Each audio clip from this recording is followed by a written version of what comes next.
So we've established that we all want more energy. We all want vitality and vibrancy and excitement, enthusiasm for life. We want to feel motivated.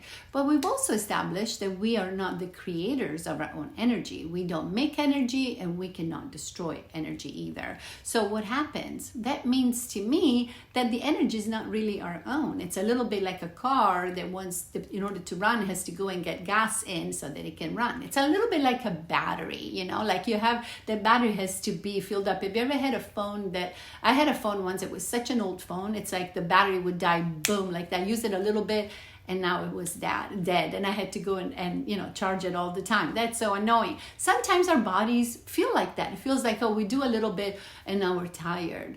And why is that? So if you go on the internet and you look for how do I get more energy, the first thing that comes up is food. So basically transferring, food, the energy that goes from the form of food into, a human being and becomes our energy. And I'm not saying that that's not true. Yes, of course we can get energy from food, but it's also true that many times we eat and we don't feel energized.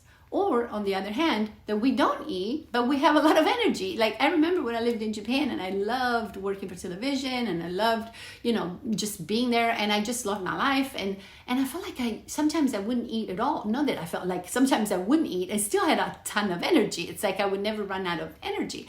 And that happens actually quite often if I'm doing something that is really fun, and even if I haven't eaten anything, I feel like I have a lot of energy. Well, there's actually an explanation for that, because what happens to us as human beings, we have these little messengers that our body makes based on our thoughts that tell us what to feel, that basically dictate our emotions. So when we are in a happy circumstance, I'd say we're feeling so loved and given attention, affection, somebody loves us so much, makes us feel like, finally we're good enough and we get our needs met.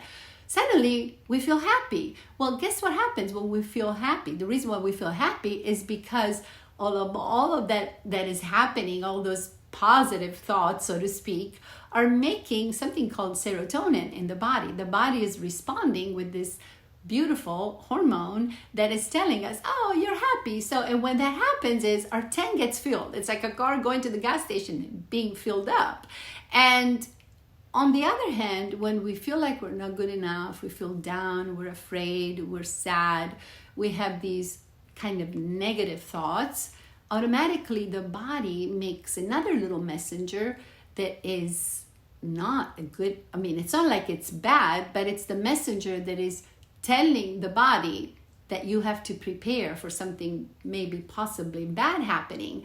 And some people live, and I have too, sometimes, not some people, sometimes we can live in a chronic state of having to protect ourselves, or we're in danger. We feel like we're, maybe it's just the state of the world or the news or whatever it is that makes the body make this hormone.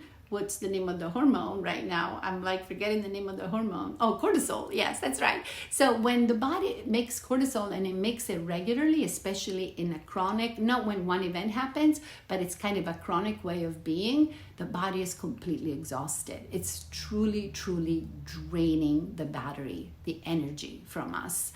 And so today, I'm going to try to make this, just brief so that you can get something out of it. I want to leave you with some homework. And the homework is pay attention to what you think.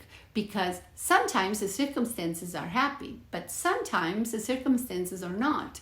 But you can choose how you think, how to think based on those circumstances. Whatever fact is happening, you can look at it in one way or you can look at it another way. And the way that you look at that fact determines the kind of hormones that your body will make. And that determines how much fuel goes in, how much energy you get from that thought that produces that hormone, that produces that emotion. So, for example, like if you think of, it's interesting, I want you to think of, of course, a car, let's say spinning wheels of a car.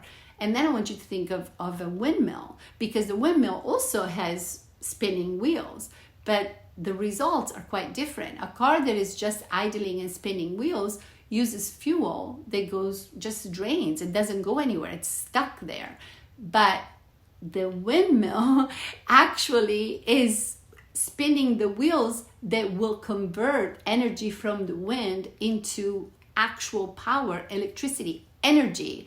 And so we can be one or the other. It's like we can be doing and getting a lot of energy, or we can be doing, excuse the expression, and that drains us completely. So I want you to reflect on that and just kind of catch your thoughts and try to switch from feeling scared to focusing on something that you can be grateful about, and see what happens. And then we'll talk more about this, but that's your homework. Tomorrow we're going to visit how we're affected by our childhood and the way that we actually think in the present day. So I'll leave you with that, and with lots of love, big hugs to everyone. And I cannot wait to tell you more and to be with you again tomorrow. I hope that you're benefiting and this is helping you in some way. Lots of love. Bye.